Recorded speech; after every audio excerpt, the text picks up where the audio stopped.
going to be talking about how to prepare to innovate, staying tech ready in an ever-changing world. Pretty relevant topic. Blair is the Global Director for Online Solutions at UE Systems. We are very grateful to have him on our team. And with that, I will let you go, Blair. Oh, thank you, Maureen. And thank you, everybody. This is it's an interesting presentation for me because normally I'm doing presentations about technology, not about how to learn about technology, if that makes sense. So it was interesting because if anyone knows me, I did put this together in a rushed fashion, if you will, but that's just how I work. So what I have to do is I have to sit there and think about things, and actually I had to get myself ready to understand on how I become tech ready. So this is going to be an interesting, I think it's going to be more of a ideation session than it is, kind of a fact. So a little bit about me, as Maureen mentioned, the Director of Global IoT Solutions at UE Systems. About 3 years back, I did co-found a artificial intelligence company, which was because of my love and I guess the geek nerd inside of me around technology, understanding the AI space. I spent some time in Silicon Valley trying to understand technology, and it really pushed me in the direction to start a artificial intelligence company. The company's still around today. I just made an exit from it. Adjunct professor at the University of Wisconsin in the Connected System Institute. It's funded by a lot of companies in Wisconsin, focusing on getting people IoT ready. So building people that have been in manufacturing, been in industry for 20 years and trying to build those necessary skill sets to understand technology. And I do co-host a podcast called Maintenance Disrupted. In fact, I host a series called Technology Innovation, where I get the, privilege to go out there and interview people that are making really cool tech. Now, it's interesting because it's really cool tech to me, but some people might find it boring. But this has allowed me to interview, I don't know how many people now, all over the world. We just did one from Greece, for example, and we're doing one just recorded in Australia. So it's not just, kind of what we see with our narrow lens. I get the opportunity to look at tech, not just in our space, but outside of our tech, what's happening in fintech, what's happening in healthcare systems and things like that. So as the title indicates, and Maureen mentioned, in the ever-changing world, and if there's one thing that COVID was good for, I'm not even sure if we can say that, but it's really putting a focus on technology. Most of us weren't as fluent on these types of technologies. Like, what is this called? Lunchpool.io. Never heard of it until now, right? But I guarantee the platform that Lunchpool, and I do believe it's a great platform, but there's got to be some other similar platform to this, right? And there seems to be more and more companies and more drive for these solutions and what's called Industry 4.0. And I've been following this space now for a number of years. And before, I used to be able to plot on a graph the number of like IoT systems that are out there, right? But now it's literally impossible because they get formed every day. So the technology game around us is changing. And when we look at it, to me, it's really interesting because hopefully you can see my camera here. I'm going to try to draw a chart in the air, which you can't really do. But if you look at our expectation of what technology adoption and technology innovation happens, we think it's like a linear, but really it's exponential, right? And you think about it, when we created the wheel, and I say we, I'm going to take credit for it, but whoever created the wheel, it was once that wheel was created, then we can build stuff on top of the wheel. And that's really what we're getting with this technology. We're really at the fundamental foundation of technology when it comes to digital technology around IoT, communication, and things like that. So we're setting that base layer. And what's going to be interesting is watching that exponential growth come off of that. And so I get asked a lot about, how I got into my career or how I follow technology. And the truth is I fell butt backwards into it. But it was, I really do follow chime number 5 from that keynote. And by the way, I had someone messaged me privately, how do you follow up a presentation after that keynote? And I said, I had to do it once other before. And I think it was at SMRP. Maureen can put the actual date, but there was that dude that got stuck in a rock and had to cut his leg off. And then I had to go talk about artificial intelligence after that. It was either his arm or his leg or something like that, right? Oh, there you go. So Maureen's already responding. It was his arm. Thank you. You think I would remember that? But I had to do a presentation. Actually, I think I did a workshop on AI fundamentals, and everyone still listening to this guy that cut his own arm off, right? So it's very difficult. But chime number 5 about learn something new every day is fundamental. And what we see, and there was a survey out there that what is your from it wasn't maintenance reliability, it was manufacturing, but said, what is some of the biggest fears you have? And it's with finding yourself out of the loop, right? Specifically, I'm gonna say our generation, I don't want to generalize here, but as we have millennials come in, they're gonna learn. In fact, I have 3 kids, and one of them is in grade 5 and learning to code, right? And I think that's fundamental. That is it's just as important as math now, is the ability to code, but we didn't learn that, right? So how do we keep ahead of ourselves and make sure that we're not this old dinosaur, if you will, in terms of technology? So it was interesting, and I do, and I'll show you some of the books that I would recommend from our reading point of view. If you can see my screen here, this is called Maintenance 4.0 Implementation Handbook. Great read. But we don't have to go out necessarily and read all these novels. And what was interesting, I was reading an article about Mary, who's the CEO at General Motors, and they asked her a question, what keeps her up at night? And her answer was speed, right? The speed at which they can innovate. Now, it's no shock that in terms of market cap, Tesla is winning the race there. But the speed of innovate, and often in manufacturing, when we get this, and we're very fortunate at UE System, is our customer base is so wide, right? So one day you're talking to an oil and gas facility, the next hour you're talking to someone in a bakery making cookies and shingles or flour or pharmaceuticals. So it's so diverse and it's fantastic, but we always hear the same thing. Well, my industry is different, right? And I'm going to challenge you throughout this presentation that yes, your industry is different. You would not want to make pharmaceuticals in an oil and gas facility, but there's a lot of commonality. So what keeps Mary up at night was speed, right? And what was very interesting and what COVID taught us is they were able to switch from making automobiles. So they had to partner with someone, but they started making ventilators, and they called it internally Project V, right? And what they did is they produced ventilators in a month. They delivered to a government contract to be able to produce that. So there's an organization that has been building cars since day one and was able to make that shift. Now, we saw it everywhere. We saw, microbreweries starting to create rubbing alcohol and sanitizer. A lot of pharmaceutical companies obviously made a very quick shift into making the vaccine. I don't want to get into the efficacy or the discussion around vaccines on this, but they were able to pivot. And really what was able to happen was they were to realize that, first of all, they're not that unique, and that you can skip through all the, what I'll call the BS, right? There's all that red tape. Now, some industries, rightfully so, nuclear, pharmaceuticals, you don't want to be changing things on a whim, right? You can probably say that with most industries.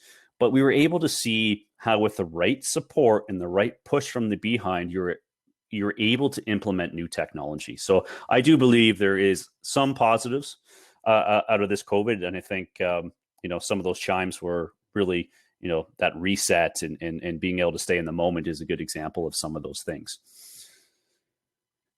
So first of all, should you keep up with new technology? And what we're going to try to do is go through these 3 questions. So should you try to keep up with new technology? Now, of course, as leading a digital organization at UE Systems, I can say, of course you should always try new technology. But the reality is, do we have to, right? And that really depends on your role, your appetite to learn more. And there's some people out there that are going to say, this is what I know, right? Can't teach an old dog new tricks, but I would challenge that a little bit. And what I'm going to do is talk about my own experiences with keeping up, right? I am the definition of master of none, right? I know a little bit about a lot of things when it comes to technology. Some obviously like artificial intelligence, IoT, more than others, but I'll give you an example. I challenge myself every morning to read something new, right? And I go by the saying of, when's the last time you've done something for the first time? So what I try to do is read something I don't already know about, right? And I got thinking to myself that morning as I was trying to figure out what to read. Now, I typically go to the same 3 or 4 publications to go down that path. But I said, and what happened was I was on a one of those Netflix binge watchings, right? And I'm a little bit of an oddball, and I tried to watch documentaries. So I don't know why, I just find them fascinating. And I found one about cryptocurrency. I think I might have actually been on Prime. right? And it talked about how cryptocurrency is going to take over the world. And of course, it's fed by blockchain technology, right? I know the fundamentals of blockchain, of how it works with a distributed ledger and things like that. But I'm like, I have no idea if this is ever going to come to maintenance and reliability, right? So what did I do? I went into the Google search engine and typed in maintenance and reliability blockchain, right? And it took me down a wormhole, and eventually found this person that wrote an article that I could actually understand. It was actually implementation about blockchain directly into our field. So it is out there. And that's what I try to do. And then, so how do you go about doing it? Is staying tech ready, is just, do we have to go back and get our master's in computer science in order to know about AI or in our job? Or is there other means of which we can do it? So staying relevant, this is a text-heavy slide, which is very unusual for me, and this speaks to my readiness for this presentation. And the thought was that, you can read this, right? But we talked about this, or I talked about this at the start, right? That new group of people are coming in with an innate skill set that we do not have, right? And this is going to challenge us, right? And you probably see in your company is, you switch over to start using some other medium than email, right? So there's Slack, there's Teams, there's things like that. There's going to be some that put up that resistance to change, and that is typically normal. In fact, that is good. And if you listen to Simon Sinek about how to adopt that change, is you don't focus on the people that are going to easily adopt that change. You try to bring those few that are going to resist it along and focus all your effort onto them, right? So we are going to get disrupted. You bring a new person into an organization that grew up with this type of communications, they're going to say, well, why aren't you using Teams or Slack already, right? So can you teach old dogs new tricks, right? There's people out there who don't know how to use smartphones, right? And specifically, I'll speak to my parents as one of them, right? I get a phone call at least daily. How do you do this? How do you do this, right? And they just said, I don't have time to do this. And I'm thinking to myself, you're retired, you're locked in now, you have nowhere to go. You have nothing but time to learn how to do this, right? But it's true that we have this thought saying like, it's too complicated. It's going to be too much effort to be able to understand this, right? And I think the challenge for us in this technology, and I'm saying us in general, there's probably a lot of the 45 people that are now on this webinar that are going to be a master. You're going to understand this, and you're going to dig deep into it. And I think that's great. But for the most parts, do we need to be able to understand the technology? Is we don't need to be experts. Right? We can always rely on experts within our organizations, or one of my points I'm going to talk about here is partnering with people, even vendors, right? To be able to fill that gap from a generalist to a specialist. But at the end of the day, I do think it's important, right? But in most cases, we've made a conscious decision to stop learning, right? So I'm going to talk about 9 things. Why 9? And I wrote down a 10th that we can talk about here that I just picked up from the keynote speech as well, which is really the implementation part of it. Okay, so number 1, and this is what I do, right? So this doesn't mean this is absolutely right for everybody. This is generalist, but embrace web content. This is kind of a no-brainer, right? When it comes to this, but there are tips and tricks that you can use, right? So I gave you that example of trying to look up blockchain, right? And the way web content looks now, if you're I can't speak to Apple. I don't use any Apple products, and there's a reason for that, which is probably a webinar on its own. But for Android, powered by Google, in my news feed, it's going to use technology. It's going to use AI to keep on giving me the news feeds that I keep on reading. So if I keep on reading about AI, it's going to keep on giving me more and more articles about AI, which is a challenge, because if I keep on doing that, I'm not going to get into, unless there's that 6 degrees of separation, get into crowdsourcing, get into that blockchain technology, right? But there is some tricks we can start to do, right? So you don't have time to constantly be searching for content, right? So with these types of technologies, and when I talk about learn something, chime number 5 of learn something new every day, or my idea of reading an article every day, and these aren't novels. I'm not reading a book first thing in the morning. It's just something to get the hamster wheel turning in my head, right? Is there's a way we can have specific content sent to us, so you don't have to go searching. So if you can only spare 10 minutes a day, right? it's better off to just come to you. And what I do is I go through my newsfeed and I go, I don't care about that. That's crap. That's crap, right? Oh, that one's kind of interesting. And I go down that wormhole, right? So there's a way that you can go through Google to set up your news feeds, right? So what you can do is, in this example here, I searched Industry 4.0 and AI. So I put those two terms together, right? Because I am interested in AI in general. I love to see how it, Facebook is using AI and things like that. But in generally, I want to be, see how it's being used in our industry, right? I could be even more specific: maintenance, reliability, AI. So when you do a search in Google and you click on that news, right? As here you can see, 1,470,000 news articles about Industry 4.0 and AI, right? But what we can do here is we can go through this and actually set up alerts, right? So what I've done here is anytime there's a new article, you can put it as it happens once a day, things like that. Send me that article. Now, of course, I have an alert. I have a choice to read it, right? And obviously you can do this on stocks or mergers and acquisitions and stuff like that I follow. But this is a great example of, we don't need to necessarily go looking for the data. We can have that data come to us. And it's very simple to be able to do. And you can create alert. I'd recommend putting an RSS feed. You can get it emailed to you and things like that, right? And this is an example. So when I go into my Google News feeds, this is what I see, right? So my top stories, the softer side of Industry 4.0. Chances are that one's a catchy title. I'd read it. The opportunity quadrant for parts to Industry 4.0 success. I don't know why. I'm not going to read that, right? This one, hail will continue to accelerate India's move. Yeah, not going to read that one. 5G is an interesting one. And this is actually how I came across on the podcast I just interviewed, as I mentioned, this guy from Greece. And it's because of this news feed. I really don't understand 5G. I understand it from a principle of, it's going to be faster, and essentially it's a larger pipeline. So if all of us are in the same room, we can still have really quick speeds and send more data and things like that. I think it's actually 1,000x going to be faster than our current wireless, which is going to be crazy. But I still don't know what that's going to do to our industry. I have no idea, right? So those are the type of things and those wormholes I would go down. And we look at that web content. Now, this could fit into a lot of the number of the list of 9 ways to say tech ready is podcast. Now, of course, selfish plug here. I put our own podcast up here called Maintenance Disrupted. But in terms of maintenance reliability, there's Maintenance Disrupted. There's Rooted in Reliability, which is done by James over at Mauricio.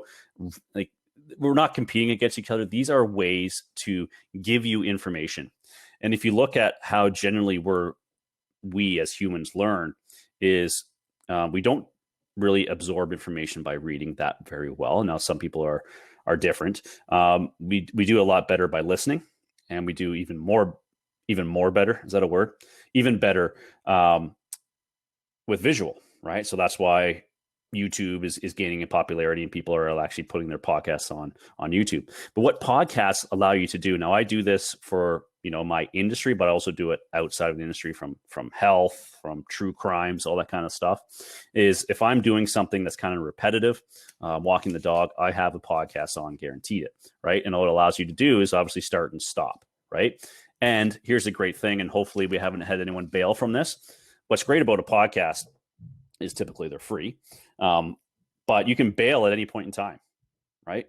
You'll know within the first 10, 15 minutes if this podcast is right for you, right? Based on the host, based on who they're interviewing, the topic, you can bail at any point in time. So I would suggest that you find some of these podcasts that are out there in terms of staying tech ready, because what they can do is essentially take a novel and break it down to very small, the important pieces of what's in a book, right? Again, you don't have to always read a book.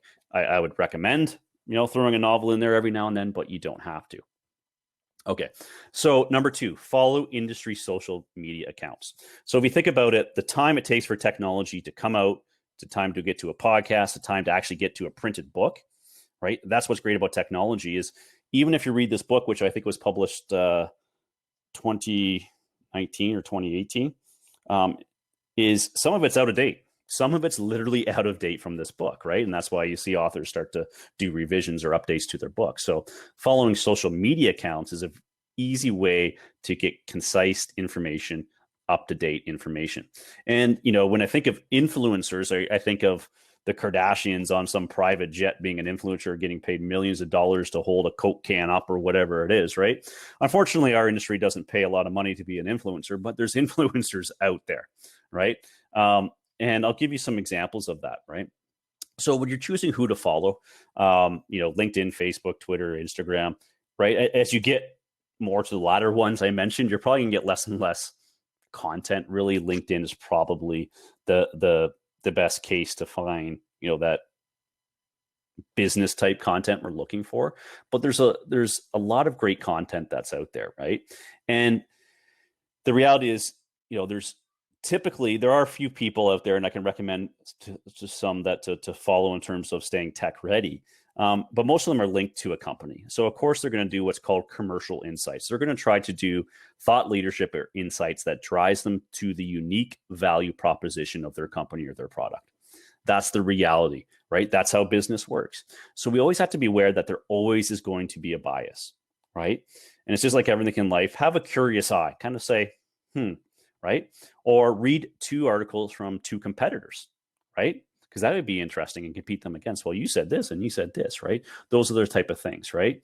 And as I said, it gets to see what's trending in that exact moment, right? So as 5G starts to come out, we start to get more and more aware of it, right? We can start to stay up to date with that.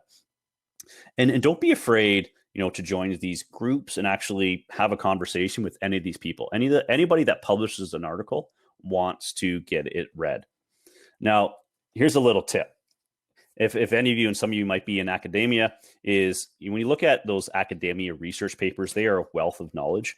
A lot of it's way over my head when it comes to the doctorate level and just defending their thesis.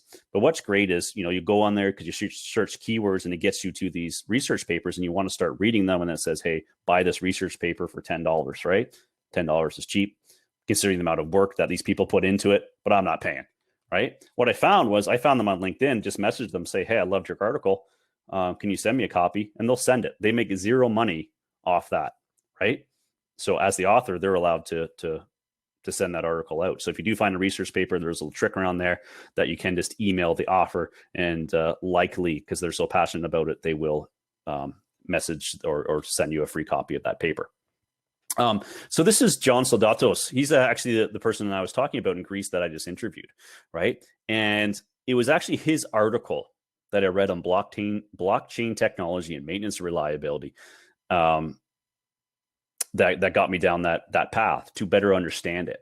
And what was interesting when I talked to him, so I messaged him and we got talking. I said, hey, you'd be good on this podcast. And we kept on talking. We did the podcast. What was interesting is he's an author. He wrote a book around technology and what's happening with technology, and a basic understanding of all these technologies: augmented reality, virtual reality, blockchain, IIoT. And he openly says, don't buy the book. I publish all my articles on my LinkedIn where you can access this information, right? So you can go through there, and on the right-hand side of your screen, you can start to see some of these articles that are being published, right? Industry 4.0 opportunities, videos and things like that, right? So there's just a wealth of information that if you can spare that 10 to 15 minutes a day just to catch up. And as I said, John's a great guy. Message him. If you have a specific question, hey, what do you feel about this? Or do you have, and I'm going to say you're in metals and mining, right? Hey, what do you think about blockchain, metals and mining, right? You're probably going to get a 5-page essay back from them, but at least there's some information curated directly for you. This is another person that I, go down that LinkedIn wormhole and found a post, and Jim Gavigan, and I love his title of a time series data storyteller. And you can see here how I got in touch with him was there was a video. So I'm like, I can spare 6 minutes and 2 seconds to listen to this guy rant. You can collect too much time series data. And the reason this caught my interest was I've always said, coming from the AI space, never throw out data. There's no such thing as too much data, right? So I wanted to prove Jim wrong. I'm like, Jim, you're wrong. I'm going to watch this video. And he's absolutely right. There is too much data, right? So there's an example of being able to, okay, good. Here's a YouTube video, invest 6 minutes, and now you can understand why it's important and how you can actually, take one of those chimes, I can't remember which one it was, and bring that and actually implement it, right? Is now you can understand and go back to your process people and saying, like, why are you collecting data every second, does it matter to us, right? Okay, number 3, diversify the content you read. This is, if I had to put priorities, I would suggest this, because as I mentioned at the start, often we get focused on blinders, right? So for example, UE Systems, we have just launched what we call the Smart Lube system, right? And which is meant for bearing lubrication. So I spent a ridiculous amount of time reading every article I could on bearing lubrication, and obviously talk to those influencers and things like that, right? But the challenge with that is I stopped reading outside of bearing lubrication. And the reality is, I'm trying to see here, my dog's not here, but I jokingly said on the call preview to this, my dog was upside down on the couch. I'm like, he's tired of hearing about bearing lubrication. So diversify the content you read, right? So there's 2 ways to diversify. The first one is, diversify the content that or the medium in which you're reading that content, right?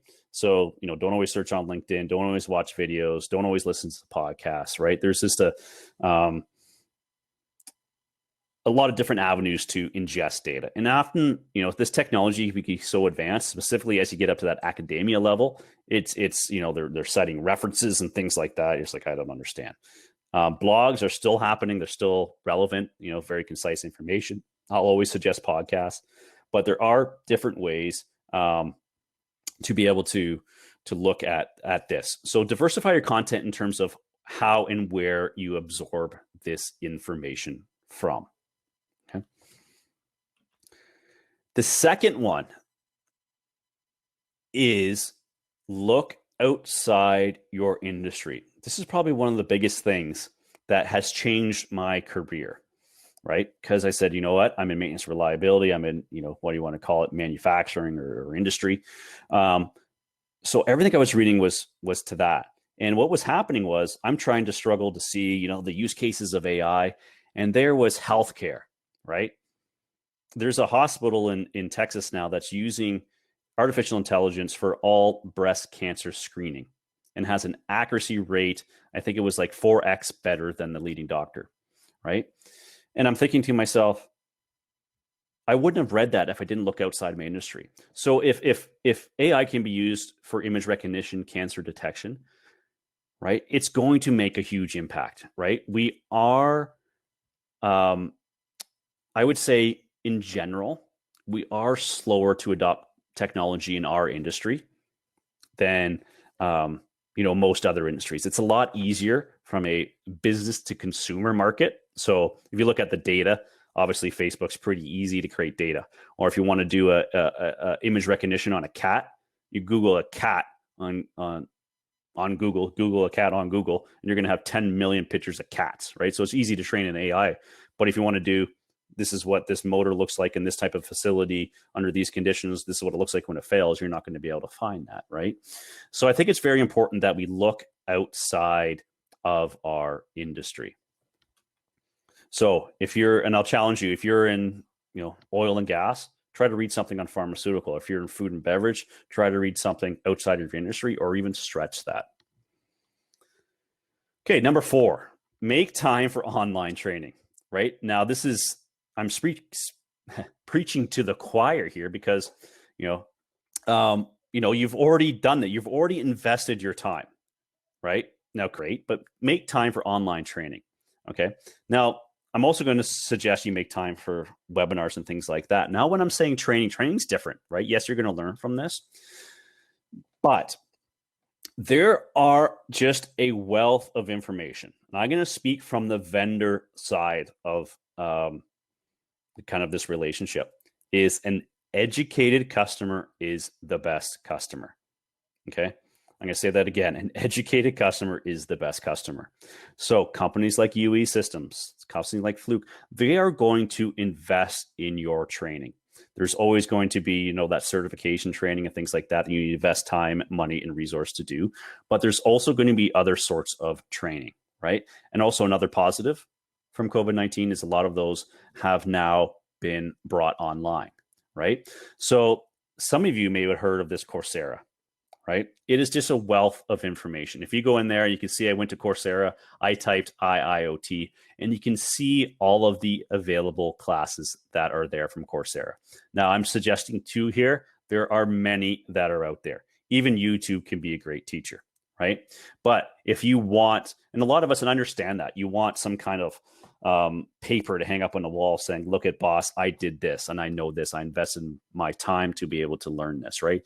And you really can't print off a picture of a YouTube video you watch and put it on your wall, right? So you want to get these courses, right? So this is an example. This is a cloud computing basics course, Cloud 101, right? It's not maintenance and reliability specific. It's not even industrial manufacturing, if you want to call it specific. It's cloud computing basics. But it doesn't matter. As you can see here, it starts January 11th. You missed the date by 2 days, right? 91,000 people have already enrolled. And guess what? It's free, right? You'll get a certificate. You get to print it off. You get to say you did something, right? It's got 4.5 stars out of 5. By the way, no course will get 5. It's just the way people work. There's always going to be one person that hates it, right? Out of 1,200 positive reviews, this is a great way to start staying tech ready, right? Very little time invested to it. And what's great is the curriculum put together for this is taught like a course, right? It's not read this article and you still have questions left over. You don't know where to go to, well, what about this scenario, right? You got to find another article. This is curated to follow a process. So just be aware that there are, courses like this that are out there, either low cost or, of course, free. Okay, check off number 5. That's all I have to say about that. Attend virtual events and webinars. And as I said, as a solution provider, we're constantly putting on webinars around. I think Adrian's doing one, even the session about 5 energy management tips for 2021, those type of things, right? So they're constantly happen. Follow Erderatio, follow Fluke, follow UE Systems, follow RDI. We're constantly doing webinars, right? And I challenge you, and actually I had to challenge myself. So if you noticed in the keynote session, and I kind of shell up when I'm online. I'm like, yeah, I'll just do other things, right? It's just the reality of it. Now, when I'm at a conference, whoever I'm sitting next to, I'd say, hey, does this dude look like he's going to do a murder mystery, right? Or I'm going to say, hey, last time I listened to a keynote, I had to follow a guy that cut his arm off, right? So, try to connect within those conferences as well. Okay, now collaborate with your team, right? We often don't look at our team as our own way of looking at educating ourselves, right? So understanding, collaborating with the team because they might have new thoughts and ideas about that, right? And this is a concept that I've heard. I can't take credit for this, but it's called random acts of digitalization. It's these people getting these new ideas. And let's just say blockchain, right? And I don't encourage you to start a blockchain project right now because it's so new technology. But you read something on blockchain and you start working behind the scenes to try to implement blockchain. And you get the total use case wrong and things like that, right? Is the challenge there is you're going to come back, or what's going to be heard from the group is blockchain technology isn't working out our industry, where in fact it was the wrong application and things like that. So, discuss with your team, but also look at your team as a source of education, because you don't know, maybe someone in your team just took that Cloud 101 course, right? You don't know that. Or maybe they have a background in computer science. For some reason, they switched to maintenance and reliability. Okay. So number 7, partner with an advisor, right? And here's the reality is and I used to be what I call an asset owner or work for a living, taking care of assets. And there's this stigma, if you will, of vendors just trying to take all of your money, which, obviously that's what makes the world go round. But it goes to the point of saying an educated customer is a good customer as well. Is, from our point, and I can speak on behalf of the companies leading this conference as well, is our goal is to be a trusted advisor. So, you don't have to tell us all your in or out details and give us, all your internal numbers and things like that. But we can start to address those gaps in the knowledge of staying tech ready, right? For example, if you want to come to me and message me, say, hey, how do you think IoT is going to happen in this industry? Right? I don't mind. I'll start talking with you. And I can give you some examples, right? Specifically from what I know from working with UE systems, right? And you might have seen this Gartner hype cycle before. This is from 2019. What it does is, we see a lot of noise come up with the innovation trigger, right? And we've seen that with, a lot of people refer what's happening now back to the .com bubble, which I think is relevant. We will see a crash, right, when we get to the disillusionment part, but we're starting to see a lot of the technologies that I've talked about 2 years ago start to go over that hype, right? We're getting into the reality of this is actually what's happening.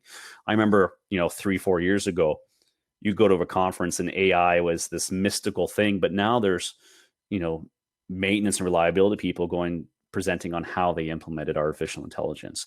So what's great is, this is technology as a whole, not just for our industry, but you can see there, 3D printing. I'm gonna be honest with you, I'm not really sure, obviously, other than making your own parts and things like that. Whereas when is 3D printing going to get to us? And I don't know, right? So I can use this as a guide saying emotional AI. Well, I don't want AI crying, but what is that, right? Or I think if you look at this, a lot of the stuff is already starting going down. So 5G is already starting going down, it's starting getting implemented. Edge AI is going to be a big one. But the idea is to take proactive. Don't be reactive. Once everyone's already known about this technology, then try to learn about it. And again, don't try to be an expert with this technology. Okay, so this is one that I picked up from being in this startup space, if you will, right? And when I was trying to get the company going, we obviously had to go to venture capitalists at a certain stage of our business, and meeting with a lot of them, spending time with a lot of them, they have what they call portfolios, right? And I thought this was a very interesting concept. Is they're essentially hedging their bets, right? They're investing money in some companies with the understanding that some are going to fail, right? And I'll give you an example. Who remembers Google Glasses, right? Literally glasses with the lens and everything on it, right? It came out, everyone's like, they launched it at the Consumer Electronics Show a number of years back. Where is it now? It's dead, right? You can't buy it anymore. They realize even companies like Google are going to go, yeah, that was bad, right? Is this going to happen, right? Now, obviously they're spun off to companies like RealWear and things like that are doing augmented reality with an industrial flair to it. So don't just focus on one technology and don't just focus on one application, right? Don't put all your eggs in one basket. And I can tell you this from a technology point of view, all technologies are not created equal, right? So don't think that you tried this one technology and it didn't work, that it could be your application, it could be you specific, or it could be the technology or that vendor or partner as well, right? There's a lot of things that can affect the success of your technology. And I think understanding that's going to have a big impact. And really fail fast, learn even faster. This whole topic is about learning, right? So as you go out there and you start reading blogs, or if you continue reading blogs, you try to learn something new every day. And if you do that, learn something new every day, even if it's just every work day, right? Around 20 days per week that you can just read a 10-minute article on something, right? The more you do it, obviously, the quicker you're going to learn. And when you do fail or you don't understand things, learn faster, right? Reach out to that person that wrote this blog. Hey, I read this other blog and they said this, which goes against what you said. Are you sure about this? Right? Okay, the last one, learn by doing and share the risk. Okay, so it was in the keynote presentation about implementation, right? We learn from doing, right? We want to be able to take this knowledge. We retain, I think it was less than 5% of things we learn if we don't actually put it into action, right? So that's going to be a big challenge with us, because I'm challenging, everyone here to learn new technology. And say you take that cloud computing course, that Cloud Basics 101, but you never touch a cloud instance or anything like that for 2 years, it's gone, right? It's gone. So we got to make sure that we're trying to do it, or at least stay aware, right? Is maybe take a refresher course on cloud computing, or read an article like, oh yeah, okay, it's back there. I got to get back up to the front, but that information is there, right? So we're doing this, look through a partner specifically. And I'm not talking about, the technology that's been around for decades and decades, specifically about new technologies. Work with a partner, a vendor, a trusted partner about sharing the risk of new technology adoption, right? About learning things about how to do them the best way, right? Often we see that a vendor puts too much risk on the end user, the person putting in technology, right? So you want to partner with someone that's going to do it. So recently, I'm going to give you an example. So recently, we just released a product called the OnTrack Smart Loop that looks like this. It's friction-based feedback to a single point lubricator, never been done, brand new technology. How the heck does it work? How are you going to find out it's going to work, right? So the first thing is, if you were interested in, you're in lubrication, if you had set up those feeds, right, you would start to get to articles. Right, this one was reading by Bearing News about the why we release this and how it works, but it's not going to get you in depth, right? This is going to be, say, a 2-minute read or less about how this new technology works, right? It's not going to make you an expert, but that's the challenge of keep on going through that. So the next thing you could do is naturally what you do is, hey, that's pretty cool. I'm going to go to the website. I'm going to find a little bit more information, right? And then you can see there, a webinar. It's on YouTube. If you can spend an hour sitting on this, right, and watch a full explanation of this, and invest your time into learning about that. So there's these different avenues, right? There was the blog, there was the website, now there's a video, right? Where can we take it further? Hey, I want to ask these guys, and some people, when we start to do these webinars, say, I'm sorry, but I got to ask these questions. I want to understand it. Ask away, right? Grill, plan your questions, right? So you book a demo with us. And then what we've done here is we've taken an example, and I've taken the price of this. I don't want to be a commercial idea, but pilot projects. This is a brand new technology, never been done before, right? Why should you have the risk, right? If you go to your boss and justify the cost, hey, this technology looks really cool, we could be smoke and mirrors. We're not, but we could be, right? You have to share that risk. So we'll quickly regroup here for those 9 things. Is preparing to innovate. So embrace web content, right? All forms of it, blogs, podcasts, all those type of things. Follow industry social media accounts if you want some recommendations. There's people that I think it's their job just to post things. Diversify the content you read. Diversify it both in the way, in the medium which you read it, and also the industry in which you're reading it. Make time for online training, which you're already doing here. 10 virtual events and webinars, which you're doing. When you do online training, remember, it doesn't always have to be costly. Collaborate with your team to see if you can learn something new from your team. Partner with an advisor or a vendor or consultant, right, to fill those gaps. Again, we're all not going to be subject matter experts on all these topics, right, on artificial intelligence, IoT, AR, VR, 5G, quantum computing, those type of things, right? Think like a venture capitalist, and then learn by doing and share the risk. So try to implement very small projects. I'm a big fan of don't boil the ocean, right?